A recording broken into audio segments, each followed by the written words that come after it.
Time for our headliner. South Carolina Senator Lindsey Graham, Republican Foreign Relations Committee Chairman of the Judiciary Committee. I've never been a headliner. It's kind of cool. Nice to see you. Got to go to Vegas next. You fit the role well, so thanks for being here. Sing. You were not happy about the initial call to get 2,000 out. Now it appears about 200 will stay. What do you think of that call? I think it's a very smart decision by the president. He listened to sound military advice. He adjusted his policies.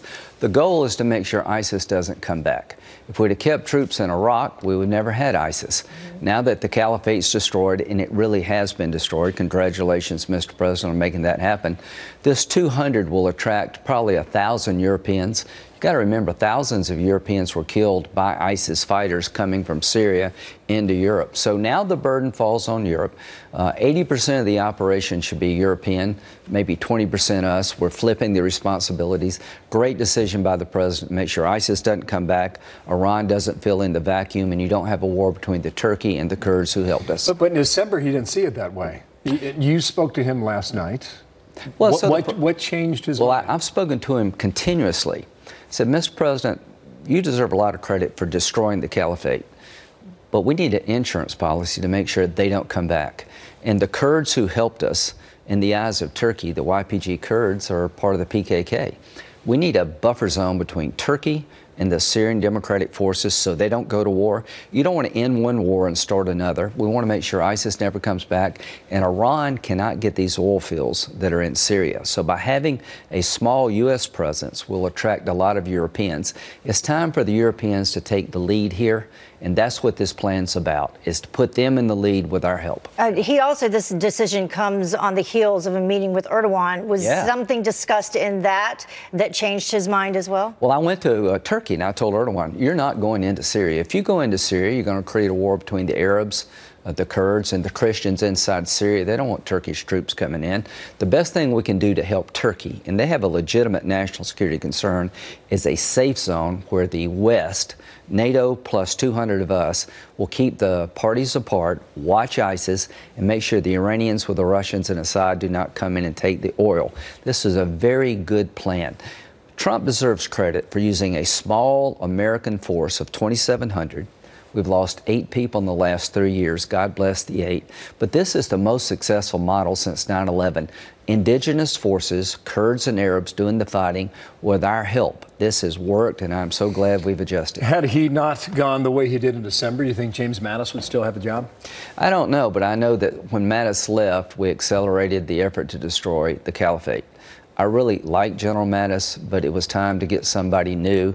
The president really put the metal to the pedal to destroy the caliphate after Mattis left. Really within a month, we've destroyed the caliphate. Now we've got a residual force integrated with the Europeans to keep the peace, to make sure ISIS doesn't come back, and to check Iran. We've got a force down south. There's a superhighway from Tehran to Beirut that the Iranians are using to flow weapons into Lebanon and Syria. We've got a garrison down there sitting on top of that highway. This is important for Israel. We have a post-caliphate strategy that is very smart. It's a matrix geographically. I do want to ask you about this so quickly before we move on, because we had a reporter on earlier on our show talking about Iraq, and you haven't mentioned them. And he was talking about the number of ISIS fighters reportedly crossing over and ending up there. He said about 1,000 a month. That's why we keep our base in Iraq. So we're on both sides of the border. A couple of hundred people working with the Europeans will keep Syria together. We have a bigger force in Iraq. We can jump across the border if we need to, and we can kill them when they come into Iraq. So President Trump has created a scenario where we can be safe with the other people in the region doing the fighting and our allies taking most of the burden. I support more people doing more, we're doing less, but it is in our national security interest to hold this place together. The Kurds who helped us, we owe it to them to make sure they're not slaughtered. ISIS, we can't ever let them come back. And at the end of the day, Iran is checkmated with this move by President Trump. 2 more topics here. I got a long list, but only so much time. What is your expectation for Chairman Kim in Hanoi, Vietnam? This is sort of a relationship being built. My expectations are to give up his nuclear weapons over time, to convince him that he is better off without a nuclear arsenal than he is with one. His nuclear weapons could fall in the hands of people who would actually use them if he would not. The president is right to want this transition from a nuclear North Korea to a non-nuclear North Korea. The Japanese don't have nukes. South Korea don't have nukes. They don't have nuclear weapons. So my hope is that we'll set a plan out over the next year or so where you can denuclearize and get the benefit of security and peace and stability in North Korea. We won't have a nuclear threat. Well, my question is, though, what would be involved in that plan such that we don't have the situation that we have in Iran? First thing you got to do is we're talking. Why is Kim talking to him? Why is the caliphate destroyed? Because Donald Trump has been a very good commander-in-chief. Chairman Kim's at the table because he's afraid of Trump. We broke the Iran nuclear agreement, which was putting Iran on a pathway to a nuclear weapon, and we destroyed the caliphate, and we got the Taliban at the table in Afghanistan. Why? We've been strong in the face of adversity. Donald Trump has been the opposite of Barack Obama. The reason the Taliban's at the table, Kim's at the table, is Trump has shown strength. Now we got to close the deal. Now's the time to close the deal. My expectation is you need to take something away from this. Singapore was a novelty. How are they going to greet each other? What does it look like? We need a roadmap from this. We need a roadmap of how this ends and when it ends. That's what we need. Border security, Democrats are pushing this resolution. Will you vote with them when it comes before the Senate? Absolutely not. I'm 100% with the President. How many Republicans do you believe will vote with them? A handful, but here's the point. Trump sent troops to the border. Obama sent troops to the border. Bush sent troops to the border. What's the difference of deploying forces to the border to secure it versus having them build a barrier while they're there? I think he has all the power under a statute and as commander-in-chief to send troops to the border to actually erect barriers. We're safer with a secure border. Nobody objected to Obama sending troops. What's the difference of a troop going to the border to guard the border versus building a barrier to make sure it stays intact? I think he's got all the authority he needs, and there will be enough to sustain a veto. And we allocate money to assist with building borders overseas. You know what pisses me off so much is that Democrats have voted in the past for $44 billion, $9 billion for barriers, and all of a sudden Trump's president, he gets $1. So this hypocrisy is pretty stunning, and I hope Republicans will not reward this, quite frankly. You seem to you've been mad for some time now. Well, I'm mad about this because I helped Obama. You know, I voted for the Gang of Eight bill.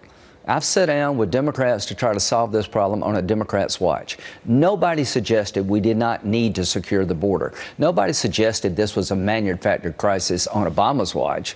So what's changed? They just hate Trump, and that does bother me. Last question. You speak with him a lot. You met with him last when? A couple of days ago. The Mueller matter could be out. Could be out this afternoon. Right. Could be out in 2 weeks. We'll see on that. Yeah. Michael Cohen's going to testify publicly next Wednesday. Right. The president's going to be overseas talking about nuclear war and negotiating a way out of it. I really don't understand. How do you think he is doing in your personal discussions with him? Does he president? like the job? Does he enjoy it? What's the feedback? He is having a lot of fun being president, and it's stressful, and he's under siege. He gets it every day from different directions, but he's got a good sense of humor. He knows what he wants to accomplish. The Syrian decision shows he listens. Obama would never listen. General Obama turned out to be a bad general. President Trump is actually listening to his military leaders.